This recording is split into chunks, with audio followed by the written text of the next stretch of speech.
This is how to reset your clocks, the one in the dash and the one in the radio on your Honda Jazz. This is a 2016 model, but as long as you've got the touchscreen radio like that one, this should work for you. So presumably you're going to be on your radio page, or whichever page you're on. We're going to go home and then settings and then system. Now double arrow up, double arrow down. We're going to go double arrow down. And there we can see we've got some of the clock settings. If you click one arrow across, you get all the clock settings in one page. Clock adjustment. There we go. And that's going to be an hour up or an hour down, simply using the up and down arrows, exactly the same for the minutes.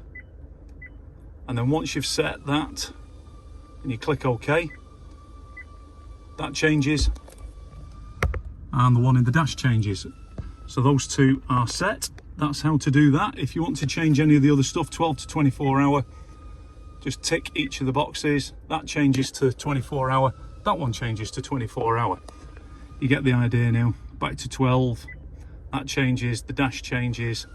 Once you've done that, click OK, everything's saved, and then back to the beginning. And you're back to your radio. Your clock's set. That's all there is to it. Thanks for watching. Like and subscribe.